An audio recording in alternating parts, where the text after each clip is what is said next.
What's up, y'all? I'm Will here with Schedulefly, and this is the Restaurant Owners Uncorked podcast, one of the highest rated hospitality podcasts in the world, brought to you by us at Schedulefly. We provide a very simple web-based restaurant employee scheduling software backed by legendary customer service. If you're on pencil and paper or Excel, or you're on some software with tons of bells and whistles and features you don't need or use, Schedulefly is the perfect place for you. Easy to use, point, click, and go, and we'll take great care of you. Schedulefly.com, free trial, check it out. All right, y'all, check it out. Stick is our sponsor, connectwithstick.com. This is an incredible text and marketing tool. So check this out. Engage your customers, drive foot traffic, and increase sales at your bar, your restaurant, your store with Stick. Your targeted messages reach your audience instantly, promoting special offers and events. Look, 98% of texts are seen within 3 minutes. So this thing is simple and it's effective and it works.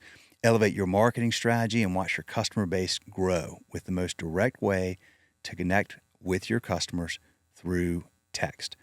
Start today and see results on the very first text. Stick is a better way to connect with your customers and the easiest way to increase your sales. www.connectwithstick.com. And again, that's www.connectwithstick.com. Folks, this is an awesome sponsor. It's an awesome business. We at Schedulefly know them well. We know that the results are there. This is a highly effective tool, and it's run by a business run by great people. Check them out, connectwithstick.com. What's up, y'all? Oh boy, are we lucky to have had Fred on this episode and on this podcast. He is, without question, the most knowledgeable, intelligent, connected, veteran hospitality people I've come across. He knows this industry so well and is able to articulate so concisely and so effectively his thoughts and his ideas and his opinions. And I could have talked to him all day. I really hope that this 1 hour episode turns into a series of episodes. I'd love to have him back on once or twice or 3 times a year. It would be worth it. I'm very lucky that Dave Query, our customer for a long time, met Fred earlier this year, connected Fred and I, and it turned out that Fred lives 5 minutes from my house. So we've hung out a couple times and had some conversations, and he was in the studio for this podcast. I happen to be traveling. It's the first time we've done it that way. But y'all, put down what you're doing. If you're listening to this, lock in, stay focused. This is a great episode. Thank you. Okay, well, this is the first. So today we have my friend Fred LeFranc on the podcast, but he's in Charlotte at Everybody Studios where we were going to be together. I had something come up, a personal thing, so I'm up here in Raleigh, North Carolina, calling in on the Zoom while Fred is there. So Fred, thank you for being flexible and thank you for joining today. Yeah, it's my pleasure. All right, Fred, I always just ask everybody to start out, and you can flow with this however you want, but just introduce yourself. My name is Fred LeFranc. I'm the founder and chaos strategist of Results Through Strategy. We're a consulting company for the hospitality space. We work with emerging brands that need a path for growth and legacy brands that may need revitalization, along with technology companies that service the restaurant industry. Fred, you are you are the most connected dude I have come across. We've been doing this 17 years and you seem to know everybody, and you're a super sharp dude and know a lot about the business side of the hospitality business and the tech side as well. Now, I go into your LinkedIn profile and I look at your history and I look at all the cool things you've done, but the thing that stood out that I had to ask you about, actually, it's a bit of a curveball probably, but if I saw correctly, you went to Northwestern and you started out pre-med. Is that right? That is correct. Okay. And I went to Davidson College and I started out pre-med. And here we are talking hospitality. So I don't know what happened, but I'm glad that things happened like they did, because I love this world that you and I serve, and I know you do too. So what was the genesis of your entry into the hospitality business? Well, when I had my scholarship to go to Northwestern University to be a doctor in 6 years, one of the requirements was to work 15 hours a week. And so I went to work. Northwestern University is in Evanston. I went to work at a Hilton Hotel in Skokie, Illinois, 15 hours a week. And then after my first year, I worked there full time because I really enjoyed it. And it was fascinating because it was absolute chaos. And I loved it. At school, everyone that was in my class was very smart. 60 of us got in with 4,000 applicants. So clearly we had the creme de la creme, but they were weird dudes, and I realized that, they weren't friendly, they weren't nice. They're very smart, but they had this, social skills of a dirty ashtray. But in the hotel, it was just fantastic. We had, Puerto Rican busboys, Greek waiters, African American dishwashers, Mexican cooks, led by a gentleman from the Netherlands. And I just fell in love with the hospitality space. I ended up staying in it for several years in the hotel business. And then my first restaurant job was with a company called Let Us Entertain You Enterprises, Chicago. I worked in Rich Melman's fourth concept that he had created called the Pump Room. And so at the age of, 20, I found myself wearing a tuxedo to work every single day, dealing with Chicago's elite. And we were the hottest restaurant at the time. And I just never looked back. Never look back. That's amazing. Yeah, I mean um, boy, it sure is. You mentioned the diversity of the workplace, and it is the most naturally diverse industry I've ever come across, and truly meritocratic. Because I always say, like, this is an industry where nobody cares. Like, check your ego, check your degree. Nobody cares where you went to college. Nobody cares whether you did go to college. Nobody really cares what your background is. What they care about is, they don't care about your race. They don't care about your religion. They care about, are you going to show up and be a good teammate and support your team and take great care of our customers? Are you Yep. willing to do that? Let's go. Yep. And You if got you're to going to show hustle. up when you're, yeah, You got and to hustle. hustle. Keep a smile on your face and hustle. Yeah. It's funny because I always feel like I equate a restaurant or the hospitality business very much to, like, the only other thing I can think of where you have to really learn to keep your cool under massive amounts of pressure would be sort of in the medical space, like a ER in a hospital, right? Yeah. Because I've come, like, when I started doing this podcast, Fred, I thought, like, I'm going to learn a lot, and then one day I'm going to have my own restaurant. And it didn't take me long to realize that I don't think I have what it takes. But so I so greatly admire people that have that skill set of being able to be successful in this business, because whether you own one restaurant or 1,000, any day, any hour, something can and probably will go wrong. And if you don't have the ability to manage everything from a cook quitting mid shift to somebody, embezzling money to you name it. I mean, some customer being irate. If you don't have the ability to calmly just go, okay, and be creative and find a way to resolve that situation and lead with cool and calm and work under massive amounts of stress and pressure, you can't do this, because that's what it takes. I think that, I don't, you've been in it, Oh no, you're right. you've You been got in it. and Yeah. around it, but Yeah. it You got to just stay seems cool. like you got to stay cool. And there's so many skill sets that you have to learn, because, like, every aspect of the economy kind of flows through a restaurant, through the back door and in the front door, and just everything, every aspect comes through a restaurant. And so the skill set you have to learn to be really good at this, I think it's underappreciated by majority of people. I think people like you clearly get it.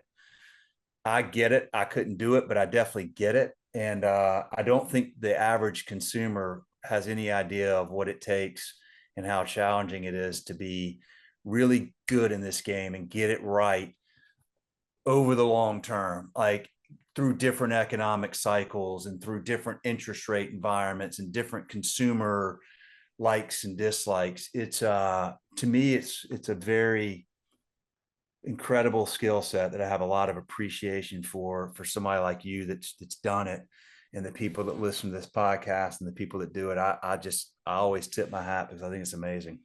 Well, I think the best thing about this business, the outcome of it all, is that you can change people's lives. Yeah. It really can. Like you said, if you just come armed with the willingness to work, I like the idea of a ready smile because it helps show people you care, and you hustle and you help your teammates. I've seen dishwashers become restaurant owners. I've had the pleasure of people that have worked for me over the years. I think something like 14 or 15 of them have become company CEOs on their own right. They did the work. I might have helped them along the way, but they did the work, and that's phenomenal. And even my own story allowed me to rise to the level of a CEO. And I started as a houseman in a hotel, setting up meeting rooms. Yeah. So it's a great business, and it's gone through a lot of cycles. I mean, it's changed a lot since I got into it. I was in the advent of casual dining. Now it's much more about fast casual.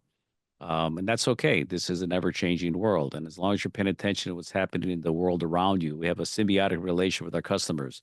We got to give them Mm. what they want. And coming out of COVID, the restaurant industry really they have really struggled. And we haven't really finished that. I mean, look at the number of bankruptcies going on right now. And some are decent brands. They're not like, bad people doing bad things. They just got caught in an economic downturn through things they weren't prepared to do. Who saw it coming? And I think we've had three major bankruptcies and one pending right now that could be a very big one. And it's easy to try and find fault, but I don't. I have a lot of empathy for people because they do the best they can with the information available. And the world's still full of uncertainty. I call it a whitewater world.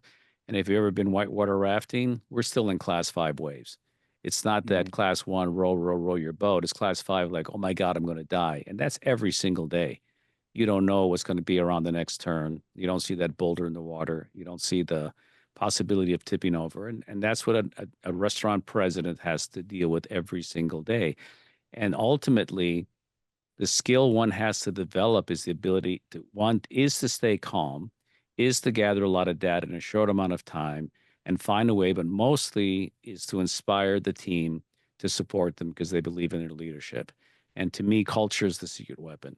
You could be really smart, but if you have an unhealthy culture, it doesn't matter. You're toxic.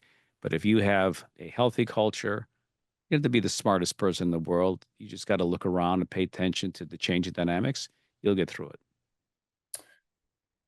What is the Drucker quote? Culture eats strategy for breakfast, For lunch. for lunch. For lunch, but now it's probably, breakfast, lunch, dinner, and dessert because I was that's gonna that's what say it is, breakfast seems like a big thing. These maybe it is. Yeah. I'm well. Oh gosh, there's a couple of things you just brought up that I want to expand on a little bit. One of them is culture, so don't let me forget. But the other one is that I love the analogy of the Class Five Rapids, and I say that only because I went to the Golly up in West Virginia like 5 or 6 years ago. We had a guys trip up there. I didn't know what I was getting into. I was like, oh yeah, that sounds great. And it was interesting because they prep you, and then you get in and they're like, look, if we if this boat capsizes, if we flip over, here's what you need to do. And they hammer it. So it's very clear what you need to do. Right. But dude, we flipped over and I panicked. I was like, I forgot all the stuff I was supposed to do. And then you like calm down and you remember it. But it's like we flipped over. I was under the boat.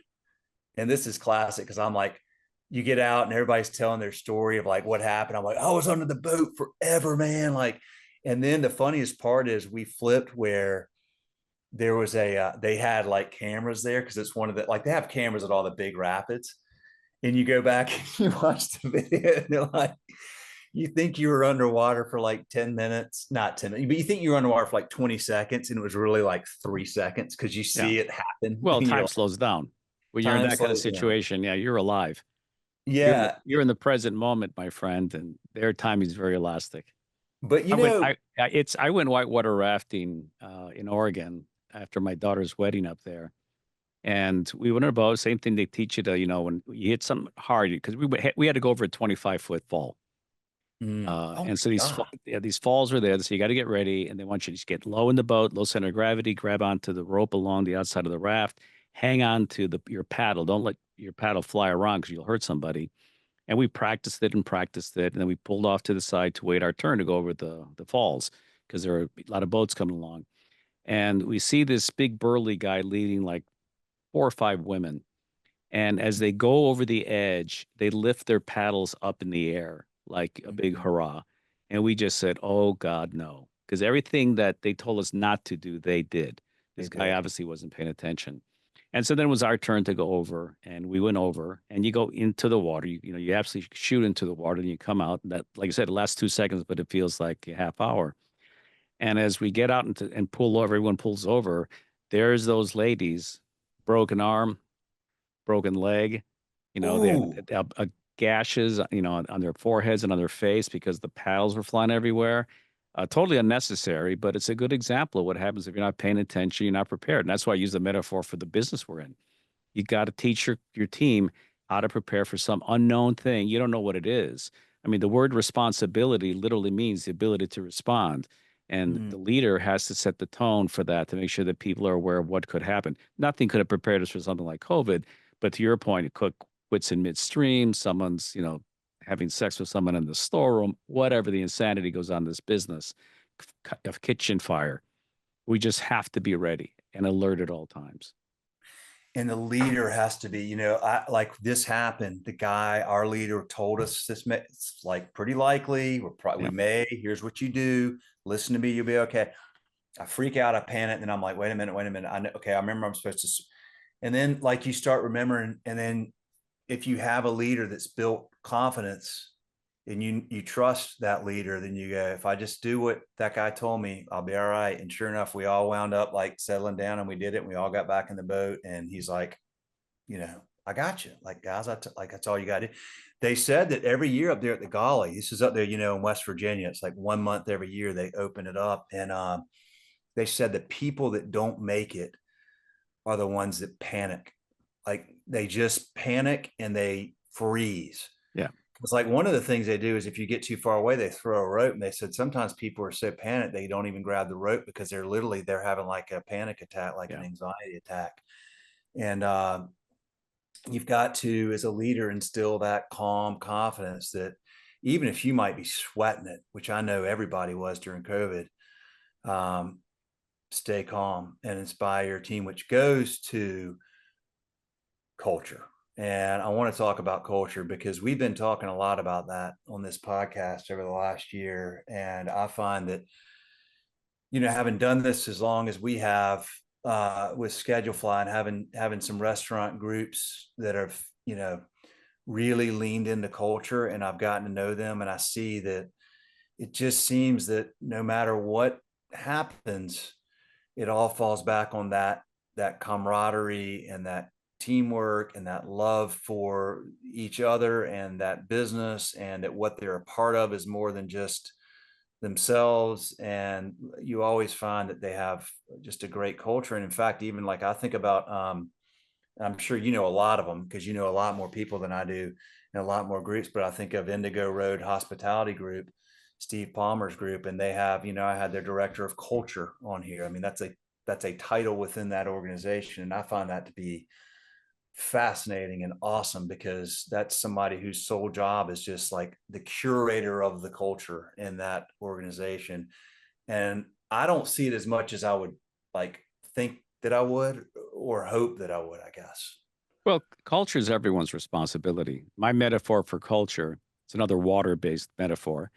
It's like a giant swimming pool, and every one of the companies stand in the swimming pool, and it's everyone's job to keep the water clean. Mm. Therefore, there is no peeing section in the swimming pool.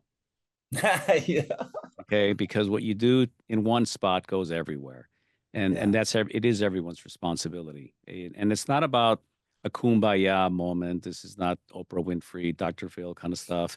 This is about, you said earlier, Everyone takes care of each other. Everyone's got each other's back. And it starts by having a sense of purpose. Why are we doing what we're doing? Yeah, we're serving food, we're serving drinks and all that kind of stuff, but it's more than that. You're fulfilling a need someone has for a meal at that point in time, or a meeting place for their family and friends, or a business luncheon, or whatever the case may be. And a culture that cares about each other can care about their guests.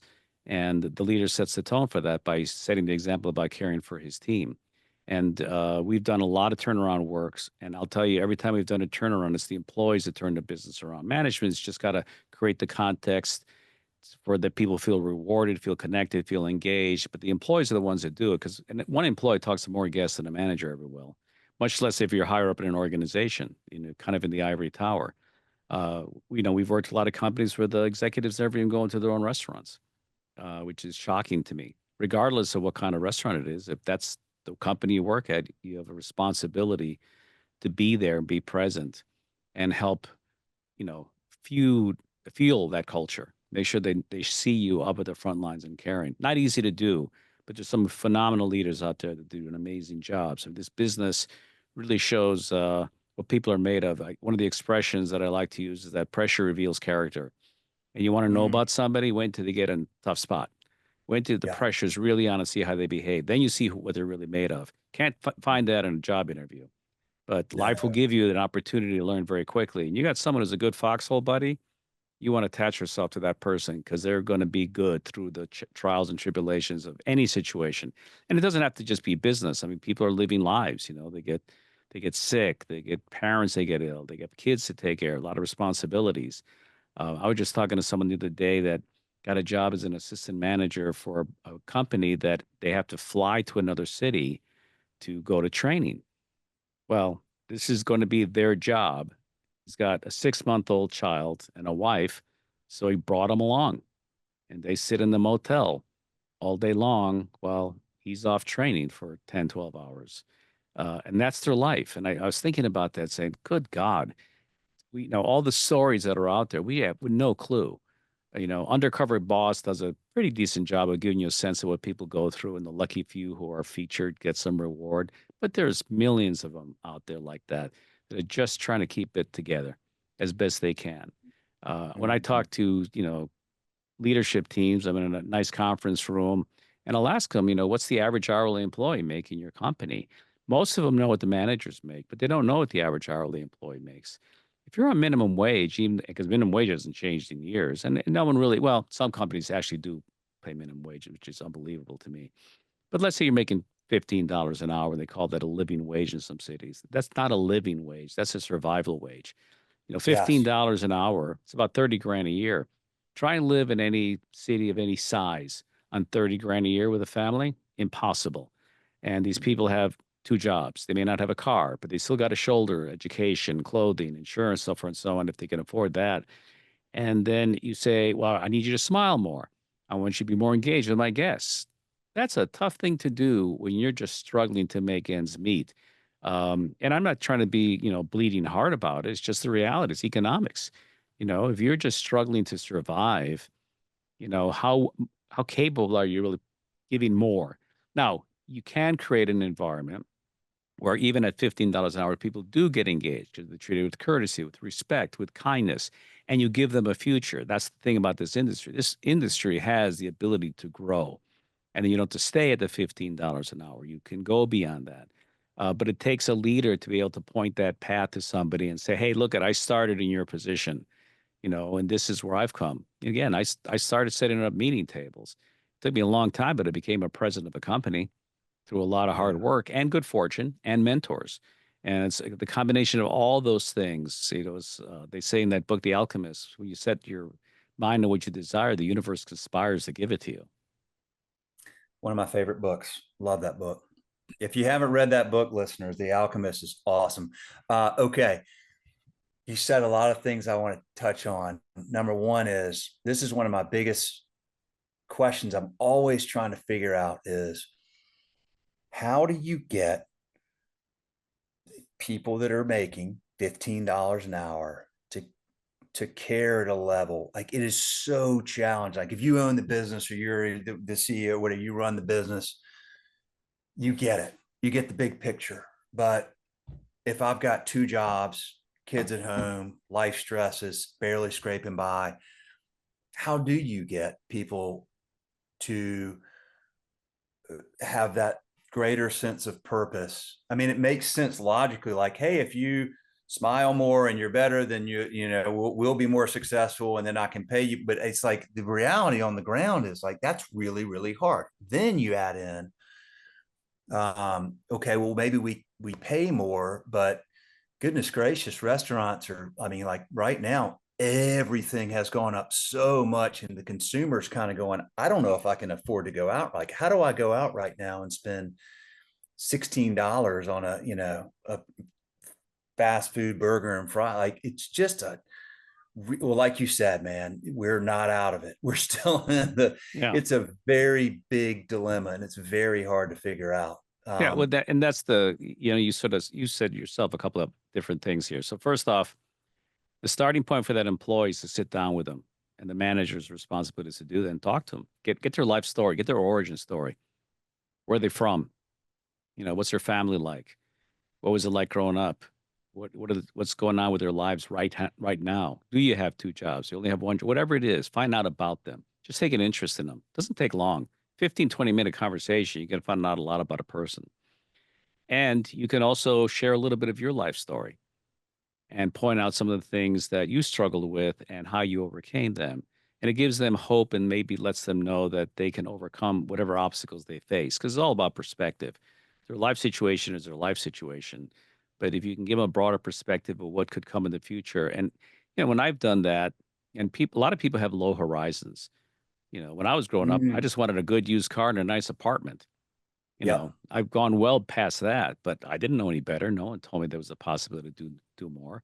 But when someone says, "Hey, you," and everyone is special in some way. Everyone's got some talent, and if you apply yourself, even more so, right? Because then you can really realize your potential. And so, what is their potential? What do they want to try and achieve? And if you can help them get a little glimmer of hope, and let encourage them to come to you with their thoughts and ideas about how things could be better. Now you begin to engage it because you show them that you care. Okay, so that's that. Now go back to the guest who's essentially paying for a fast food meal, the equivalent of the hour that that employee is working to get paid. Right, one's getting $15 an hour, the other's paying $16 for burger, coke, and fries. The equation for value is pretty straightforward. Value is equals the food plus the beverage plus the environment plus the service over price. That equals value. That's like a scientific formula. You can calculate it if you want to. You can do it for yourself. You can do it for your competition, and you can explain it to your employees. And if you have to take a price increase, that's the denominator. Then the numerator, the food, the beverage, the service, and the ambiance has to improve, has to go up so that you keep your value or enhance it. And one of the things that you can do to enhance that is to make sure that the intangible part of a guest experience is the employee's willingness to engage with them to provide them something memorable. Everyone talks about having a guest experience. And the way I break it down, I define experience by an activity fused with emotion. Okay. And if you think about your earliest memory, and I ask groups of people this all the time. Some people say it's 3 or 4 or 5. Once in a while, I guess someone said 8. They don't have a memory to their 8. Oh my God. But anyway, so if it's if Wow. it's if it's 3 years old and you tumble down the stairs, from the second floor because you were crawling on the ground, the guard wasn't up. You just had a activity fused with emotion. You Mhm. tumbled down the Yeah. stairs, you had fear. Or you had a birthday party and a clown comes in with a spray of balloons and it's joyful and all that kind of stuff, or a puppy licks your face. An activity fused with emotion. A restaurant experience is an activity that can be fused with emotion if the employees are trained to engage guests emotionally. I think one of the best ones that do it, besides Danny Meyer, his restaurants at Union Square Hospitality, is Chick-fil-A. Chick-fil-A Yeah. absolutely understands this. They know that it's about the emotion. Brene Brown, one of my favorite quotes of hers, says that we think we're rational beings with occasional emotion. We're really emotional beings with occasional rationality. And Yep. once you understand that and you realize that your job as a restaurant manager or a company leader is to ensure a positive emotional outcome, you discover the secret that's just laying right in front of you. That all you really want when a guest leaves your operation, your restaurant, is to have the desire to return. And I see Mhm. these surveys that ask somebody, do you have an intention to return? Well, an intention is a logical thing. that doesn't make sense to me. If the desire to return is there, they'll come back because desire is an emotion. Desire is movement. Okay. If Yeah. I leave a restaurant feeling really, really special, like the old Cheers song, I'm coming back. Mm, Now it may have been the food was exceptional, or it may have been that the restaurant was beautiful, but I guarantee you, without that secret ingredient, that employee who really gives you a level of attention that you deserve, and it doesn't have to be a fine dining restaurant. It could be a cashier at a counter restaurant. It could be anyone. It could be the person wiping the tables in a dining room with a ready smile. Whatever it takes to do that. And the funny thing about it, the amount of time to do that is the exact same amount of time it takes not to do it. So yeah. but it is intentional and it is conscious leadership. And that's what it comes about. And I love the restaurants where you just see them do that in a beautiful, beautiful way. And it makes a difference. And again, the work that we do, when I've seen employees who, when I initially meet them, are just solemn. They don't smile. They kind of stare at you and you walk up to the counter like, what do you want? And then later on, through the proper type of training and awareness and showing them that they can make a difference in someone's lives, they have this beautiful smile on their face when they see you approach the counter. It's magnificent to see that because they feel empowered. They recognize that they can make someone's day very special by just how they interact with them. All right, y'all, check it out.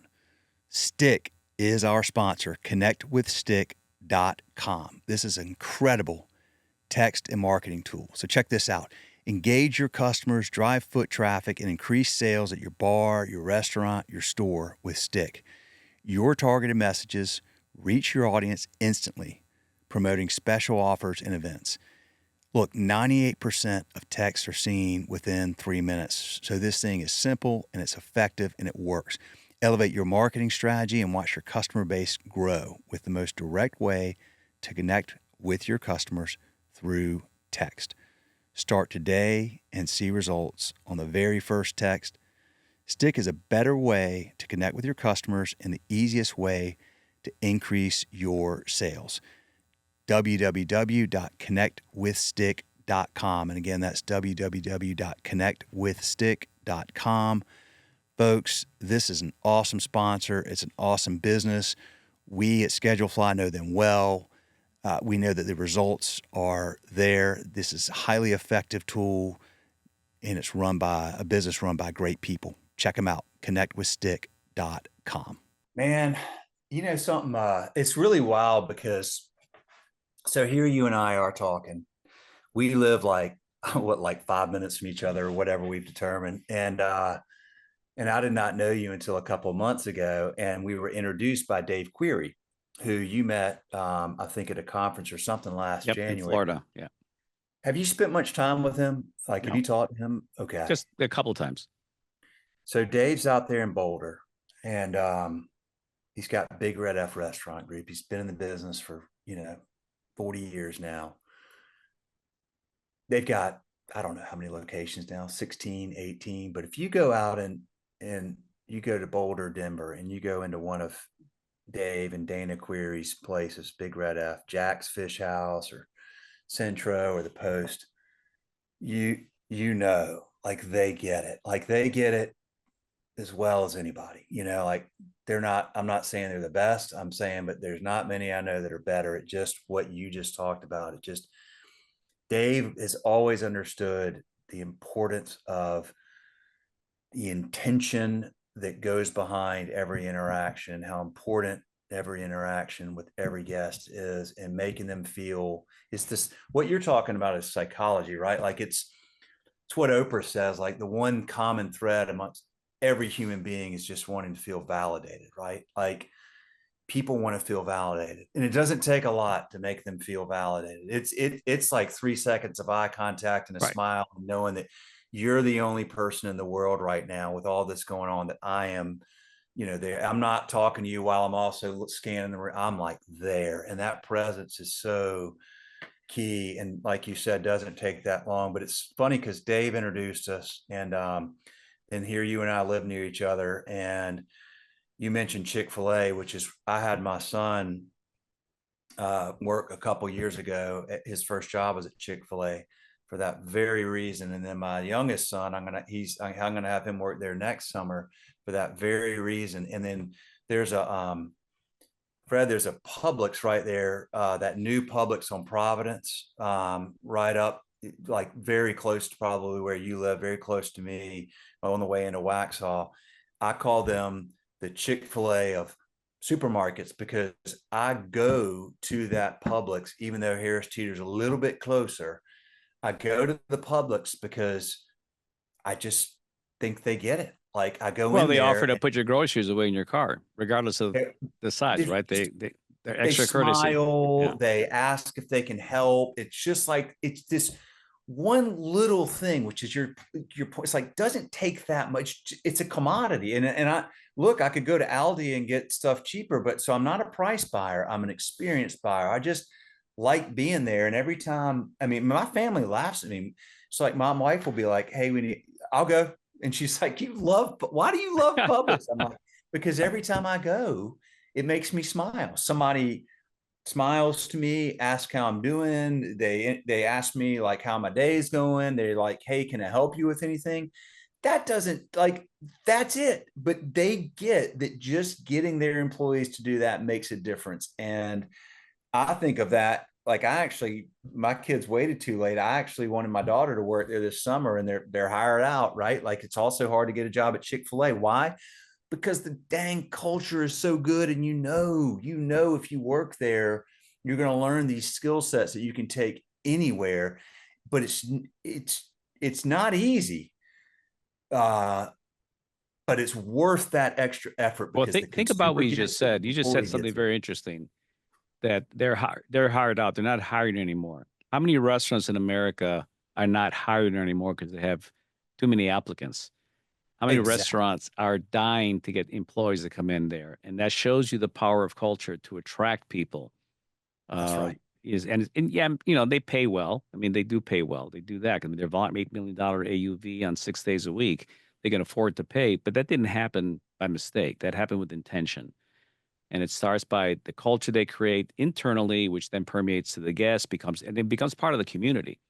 That's the other thing. I mean, I'm a conscious capitalist, and we talk about a stakeholder mentality. So it's not just shareholders; it's also the employees, it's your guests, it's your vendors, it's your community. You have five major stakeholders that if your business is developed to satisfy their needs, chances are high that you will do very, very well. Not always. I mean, there's companies that have very, very good cultures, but they do fail because they didn't take care of the other side of the equation. There's that business side. You got to make sure that the numbers add up, that you're watching your P's and Q's, that you're increasing profitability, you're growing sales. And that's why any type of business, not just the restaurant business, is very challenging in today's world. Well, you mentioned some bankruptcies and that we are still in these class five rapids. I feel like I'm like this is very anecdotal, and you are going to know a lot more about this. So I want your opinion. I feel like just generally speaking, we had 10, 12 years of quote free money. I mean, like it was easy to get money to grow a Right. business and expand. Now we're back to what's actually just normal rates. But if you built a model on that, it gets very challenging. I feel like for a long time it just seemed like we got maybe a little oversaturated with restaurants. They were opening all over the place. Everybody's opening restaurants. Everybody's growing. Everybody's expanding. Boom, COVID hits. PPP helps, Restaurant Restoration Fund. Now that money's gone, and now like the other side, it's like the tide went back out. Well, And that's what Warren Buffett says. You know who's swimming naked when the tide goes out. well, there you go. and That's and right. that's what it is. Yeah, and it was very inexpensive money. A lot of people threw good money after bad ideas, and yeah, we had too Yeah. many restaurants, but we had too many restaurants in certain areas. There are still food deserts out there. I was just talking to a guy that I've known for a long time this morning, who had some recent failures. I mean, he's gone through some tough times, but he ended up opening up a restaurant in Boise, and he lives in Mm. San Diego, and it's doing phenomenally well. Unbelievable, because he says there's just really no good restaurants up there. And so now he's looking at doing more restaurants in Boise, because San Diego's heavily saturated, but places like Right. Boise aren't. And there's a lot of cities that are lovely cities. I spent a lot of time in Jacksonville, Florida, because some of my business partnerships that I have. And this one restaurant came up from Miami. Miami's a great restaurant town, but very crowded, very competitive. They bring their Mm. concept up to Jacksonville. They're crushing it. They're doing more profit than they are in Miami, in Jacksonville, which is secondary market, because they want good restaurants. So I think sometimes it's just, not going to where everyone else is and looking at opportunities in places that would really appreciate a great experience and a great restaurant. So there's still opportunity out there. Yeah, well, there's also people that are, if you look at the long-term demographics, people are moving to the Southeast and the Southwest, and they're priced out of now places like Miami, but they're not priced out of Jacksonville. And so there's a lot of growth in places like that. And by the way, I'm totally curious if you know the Jacksonville market. Have you ever been to a place down there called Taco Lou? Are you familiar with them? I am not. Check them out next time you're down there. I Taco will. Lou's been around forever and just a phenomenal place. I was down in Jacksonville a couple years ago. I found it to be a great place that I would not be surprised if there's a lot more folks that want to enter that market. I think it would be there's a lot of people that sort of like South Georgia. It's not real. It's very different than Miami. Oh It's yeah. a little Oh yeah. It's like like, South yeah. Florida. Yeah. Florida's like three states Yeah, with right. with a It with a really is. with a tourist hub in the middle. Do you think like so you're in the care? I mean, like I always, I would grow up and we would go down to Georgetown, South Carolina, where my mom's from. So from Charlotte down to Georgetown, I mean, draw a straight line. You're going through a lot of like, small towns that Yeah. as I was growing up, to me it was sad. Like we'd ride through boarded up, like 5 stores on Main Street when there's, 50 storefronts. And I would always just be kind of melancholy. I was like, this is just sad. Like it just makes me sad. It made me sad to think of people living there. But, those towns are now the places that are starting to see some revitalization because people are moving down from the Northeast or they're, remote work has Hmm. enabled like towns like that to Yeah. attract art and talent and chefs and places where you can go in and start something amazing that people will come from places for. And I mean, look, restaurants, like, to me, like they're the epicenter of you talk about culture in the restaurant, but then just culture in general. Like why is this town or that town or this city or that, like, why is it great? You go like, tell me the reasons this place is great. I mean, like, why is Charleston so great? Boom, restaurant. Like restaurants is always like really high on the list, and they can really be on the leading edge, I think, of revitalizing a lot of these cities and towns that got bled out from manufacturing and everything moving decades ago. But now people are like, well, wait a minute, we can move to this small town in South Carolina and get 5 times the home with a fraction of the taxes I had and land. And then now there's like a couple of good restaurants coming in there, and people can, to your point of Boise, I mean, good operators can go find these places and just Yeah. go in there and be on the front end of that. Yeah. Well, the Southeast is the last frontier. I mean, people are now discovering it. I Yeah. imagine sometimes, as we just had a little heat wave here, what it was like when there was no air conditioning. Now you know where they had Oh, homes with porches, right? That's where they had a porch. They had to sit outside. They didn't want to sit inside. That's for sure. But fortunately, the technology allows people to live in a place they couldn't live before. And you're right. I always find it fascinating. In Europe, the small towns have great restaurants because they're close to where the mhm. food's grown. Yeah. When I moved to Charlotte, I was shocked at how many farms are around Charlotte. I mean, we're just like a breadbasket. I had no idea. And I go to the farmers markets, and they're just phenomenal fresh food. So everything you want that's organic, it's here.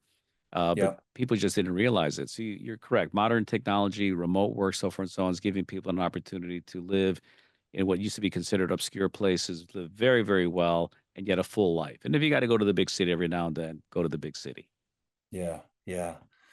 Um, okay. I want to ask you about um, restaurant technology because you know a lot about this space and you've worked with some of these businesses. I'm not asking you about like scheduling or schedule fly. What I want to ask about more is like, there's been, again, with a lot of that cheap money came just a massive amount of restaurant technology over the last decade.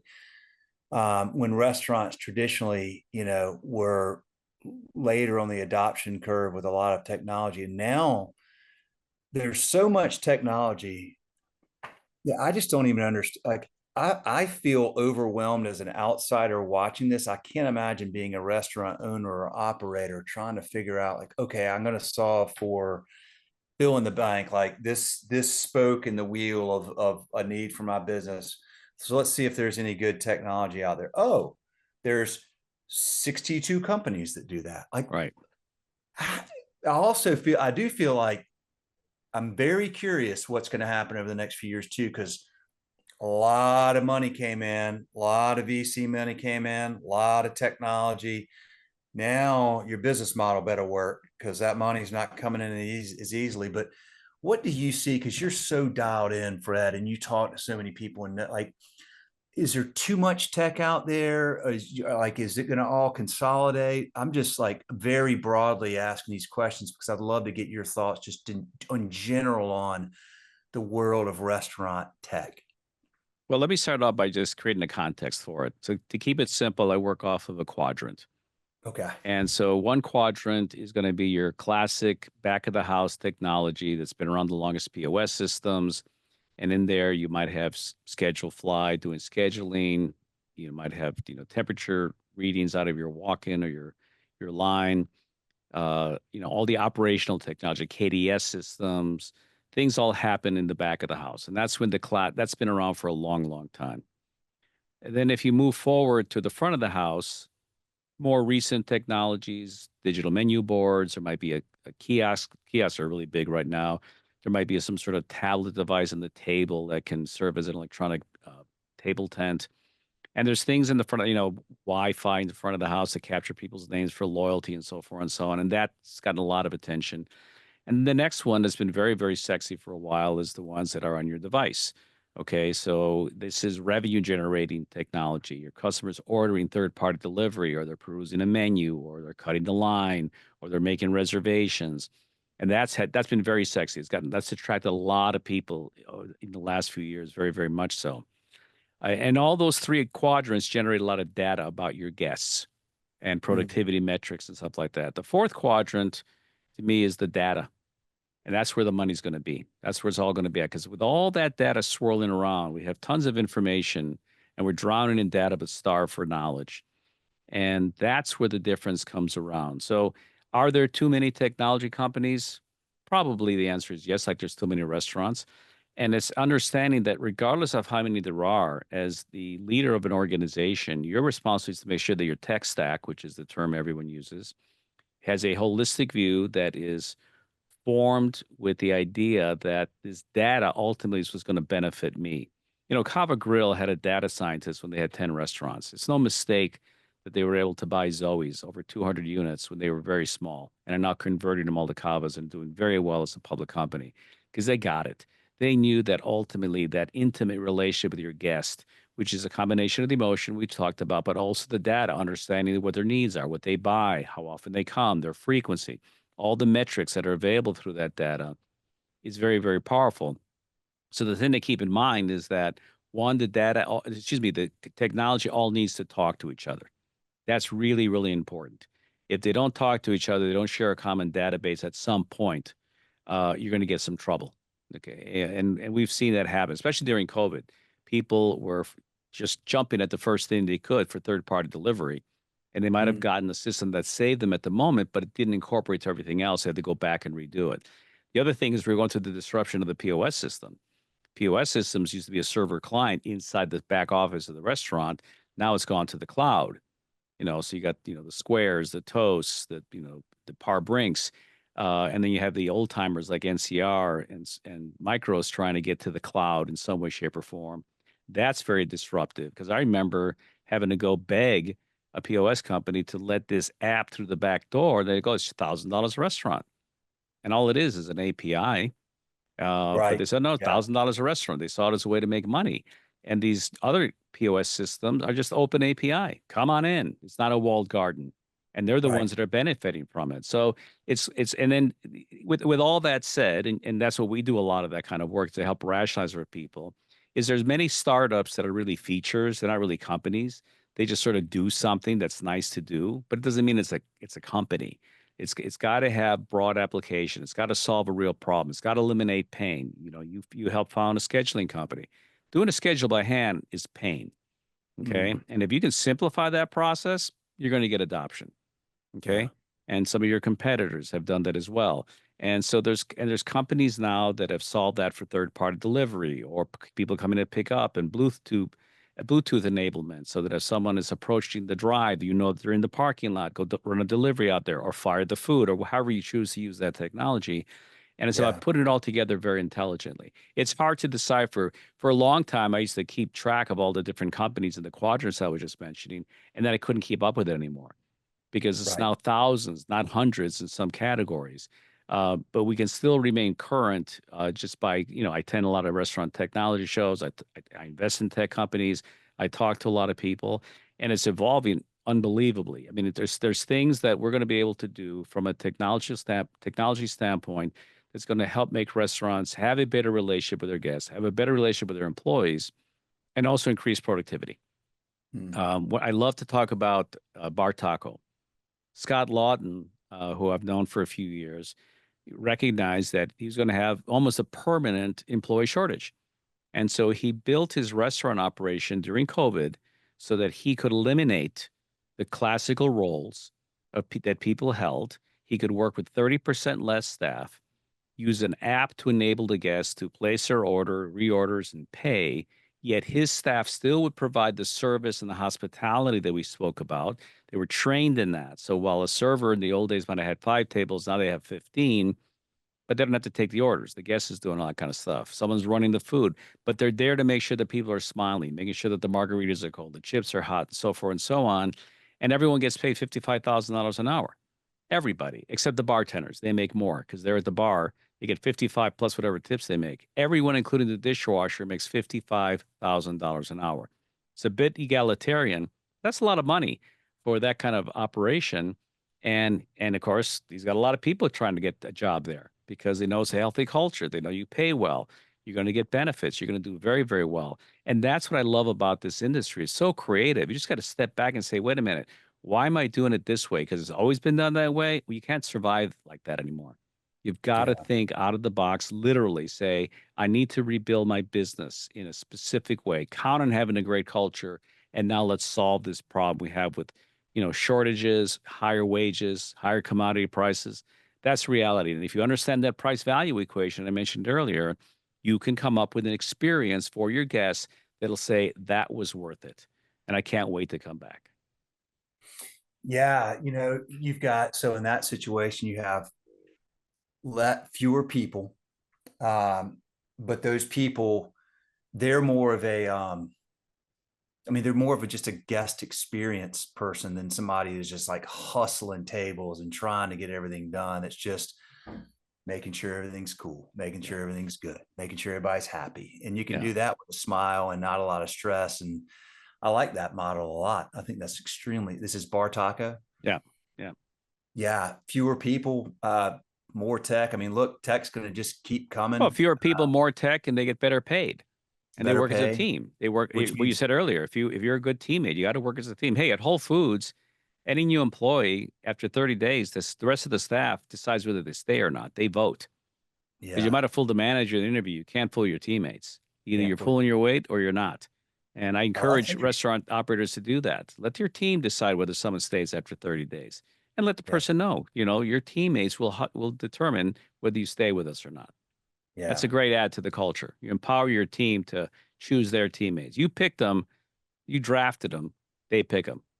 Yeah. Do you think so? I always wonder, with all this new tech and AI, like when we're going to have, like, I imagine McDonald's one day having so much tech that maybe there's like one human being in there and that person's a technical person to just make sure the equipment's doing everything that needs to be done. It's, cooking and, serving and handing out. Like you could almost have robots doing everything. And then on the other side, you've got the traditional sit down place where you want real human beings with real emotions and real smiles and real intention and real presence. I always wonder about that kind of stuff because it seems like it kind of things barbell over time. And if you go to McDonald's, do you necessarily need a lot of people or do you need tech and just efficiency? The flip side of that point that I'm making is I look at Chick-fil-A and I know they got tech, but they got a lot of people in there and that seems to work really well. So I bet I'm sure you think about this stuff. I'm curious what you think about that. Tech enables you to do the things you value better, faster. Okay. Um, Serving bad food in a poor manner faster with technology is not a winning formula. If Yeah. you value hospitality, you value quality food, you value service, you value cleanliness, tech will enable and project and amplify that to a better degree. But you have to have those fundamental values first. Mm, It's just like a bad person goes out and buys a new wardrobe. Doesn't make them a better person. They're just a right. better dressed bad person. Yeah. But if you've got someone that really understands from the inside out what it means to care, they may not be the best looking, but damn, they're attractive, Right. and Yeah. that's what it is. And restaurants are the same way. Will technology, is it necessary? Will you need to do? Of course you will. And it's really cobots, Will can a pizza maker start having the pizza made by a robot? Yes. Can a burger flipping robot like Flippy help them with the burger? Of course. But a human being may still have to dress it or is going to hand it to somebody with a smile. There's nothing wrong with technology. I mean, I use a washing machine at home. I don't want to go down to the river and wash my clothes against the rocks. It just Right. doesn't make sense. I have plumbing. I turn the faucet, the water comes out. I want to go to the river with a bucket to bring my water up. So that's all advances in technology. So we'll get used to that part of it, but you can never replace hospitality with strictly things that are mechanical. That is Mm. different. What's your biggest concern right now in the world of hospitality? Well, I mean, I have several. One continues to be that this ever-changing whitewater world we live in exhausts people after a while Hmm. because when you're constantly vigilant, you just can't seem to take a break. It can break some people, and you see good people struggle because of that. Mm. So the human toll it has on people concerns me. Yep. The capital environment we're in with the interest rates being so high makes it difficult to grow. I mean, the companies that made it during COVID were the ones that had lines of credit at the bank. Well, those are the big boys. Prior Yep. to COVID, the independents were kicking the pants out of the chains because they had a much Yep. better guest experience, but they didn't have the resources financially. So some great independents got shut down during COVID. They're not coming back. But Yep. access to capital I think, is another issue. And then the thing too that the bandit they get ripped off is that as an industry, there's no retirement, there's no safety net. I mean, we're the last ones to get relief from the government, and yet we are the first ones to shut down. Yeah. And that is why we had like 500,000 people, that we were short when COVID sort of ended. It's gotten better. I mean, if you look at all the employment things, the majority of the new jobs are restaurant service jobs. If you really look at the statistics, and now it's at 4.1%, but all those new jobs that have been created, we have more new jobs now than before COVID, which is good to hear. But it's got to become a better job. And if we can figure out a way to make it a better job so that people can actually live a decent life, not some, splendiferous life, but a decent life. So it's not a living wage. It's truly a living wage, not just survival wage, where people can, pay for their kids' school and clothes and have a nice roof over their head. Then I think it's going to help that. But the economics do have to shift. We have subsidized the dining habits for a long time. It's like a gallon of milk doesn't cost that. I mean, the government subsidizes milk. We make enough milk. We pour milk down the drain because we can produce so much because of our productivity. That's an example of that. You're in farm country. You understand that. I'm not saying to get rid of the subsidies. No, I'm not saying that. But it's just some things just aren't balanced with an equal. Water gets its equilibrium. We don't have that. Things are not what they appear to be. And if we can figure out a way to make these jobs have meaning and have value and pay people decently, and then in turn give the guests an experience that they really feel respected, feel honored, feel validated, then it'll work. And we're getting there. We're not quite there yet, but we're getting there. The human toll is an interesting thing to me, Fred. The industry for so long had this work hard, play hard mentality, and there was a lot of um, unfortunate results of that: mental health challenges, substance abuse challenges. I think the industry is moved in a very positive direction around that. I think of things like, again, if you know, I think of Steve Palmer and Ben's friends, and you know what they're doing. There's still ways to go, but I feel like there's a healthier, generally a healthier culture now. And I know that, you know, I've talked to some folks that have been around a long time. They kind of miss that because they're like, hey, that's where the camaraderie was built. But I look at it as like you don't need to have that to build that camaraderie. And you know, it's a tough place because you're surrounded with a lot of behavior and a lot of access to a lot of substances that can cause big problems in life, and it is a very hard grind. And so there is a need for relief and release when you know, 12-hour long day, big night, hard, tough shift and stuff. But there's more resources now, and I think there's more education that there are other ways to find balance in your life than, you know, through going out and doing unhealthy things. Right. Are you seeing more progress in that direction as well? Yeah, not as much as maybe we'd hope. There's a company in Washington, D.C. called Founding Farmers, and one of the founders there, uh, does a great job talking about mental health crisis in this industry. And he has set up a fund in his company so that people who may need psychological counseling can access it. And they will talk about it openly. And even if someone's not performing well, the first conversation, the question in the conversation, excuse me, is how are you doing? Is there anything in your personal life that's impacting your ability to do your job? Mm. And so it's just shifting it a little bit to just make sure that you're checking in with that individual. Substance abuse is a problem as a country, not just in the restaurant space, but the restaurant space has got a lot of it. Get $100 burning in your pocket and it's 11 o'clock at night and the bars are open until 1 or 2, you're going to go get Yeah. a drink. You're going to Yeah. do those things. It's the excess. It's not the fact that you did that. It's the excess. But of course, for even when I was working restaurants at the unit level, yeah, drugs, sex, and rock and roll, boys, girls, cash, and booze. What could go wrong? You know, and then slip a few some drugs in between there. And I'm not practicing to be a teetotaler saying, oh, you should do it this way. No, you got to make your own choices. But it's to learn the moderation. That's the age you experiment when you're young. So it's Yeah. learning how those things come around. But I think it's getting better than it used to be. There's greater awareness about it and what it takes. I mean, the amount of divorce that happens in this industry is astronomical. Mm. And I have helped people get into facilities for drug and alcohol addiction. There's been suicides. There's things they just don't know. And if you never talk to the person, you'll just never know what's going on inside of them. Well, that all goes back to the culture of really just knowing your people and caring about your people, Right. and making sure they know how much you care. Let me ask you one more thing, and I'll let you go. But access to capital. It Are there more non-traditional ways to access capital now than there were pre, you know, I don't know, the last decade? I mean, I feel like I'm seeing more and more new tech-enabled ways to try to raise capital, but Yeah, there are. I mean, look at you still have the original friends and family pass I had around. It's not smart money. yeah. It's just money. It's money that people care about you, give you money. That has been there, will still be there.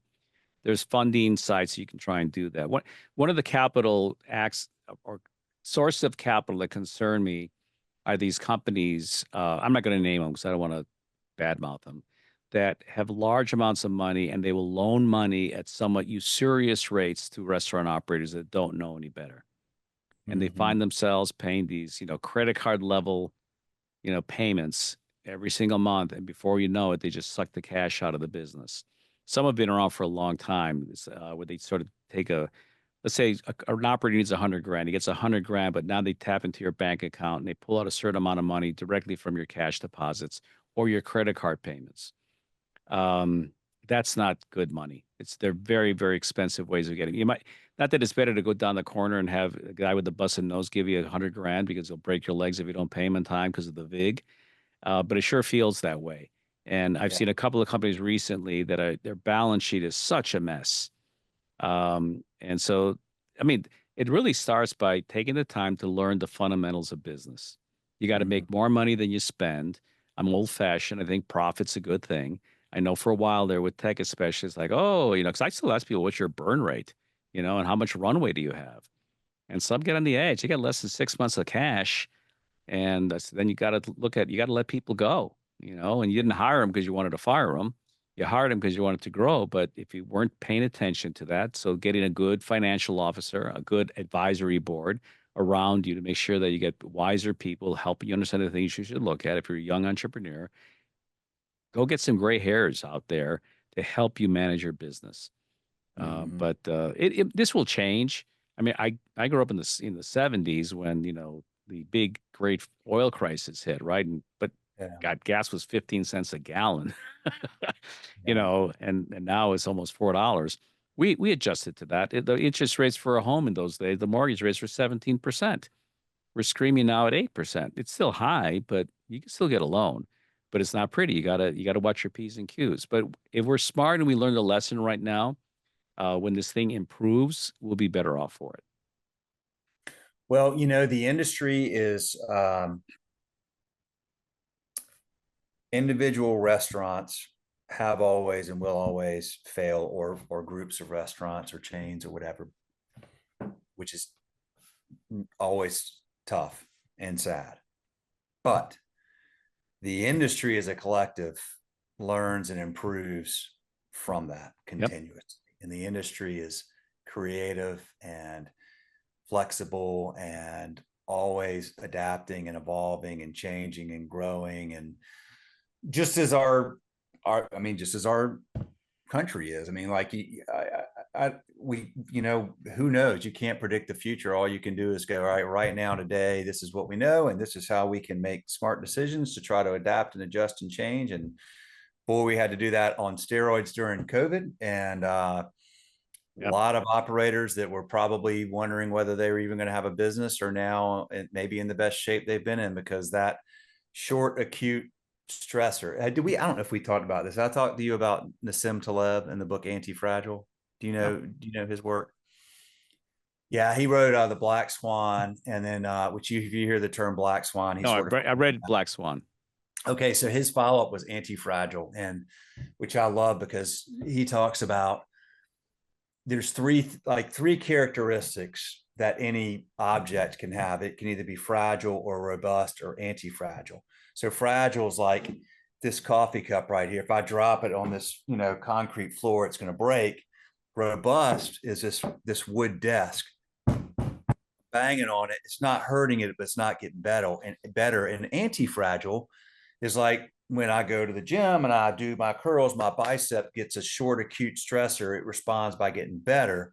The industry has this short, very acute black swan event, a highly stressful event that has now made the industry as a collective better. Yep. And I think that so much about the people that are in this industry that I've learned from, that I admire. I'm so glad I got to meet you, and I've learned so much from you already. I know you and I will continue to talk, but I just want to thank you for taking the time to come share. I have a lot of respect for you, Fred. You've clearly got tons of wisdom to share. I could probably talk to you for 3 hours, but to respect your time, we'll kind of wrap it up. But I really appreciate you um, giving us the opportunity to have this conversation on this podcast. Well, thank you for the invite. I appreciate it and look forward to seeing you again soon, Will. All right, man. Thank you very much, Fred. All right. Take care. All right, that's a wrap, y'all.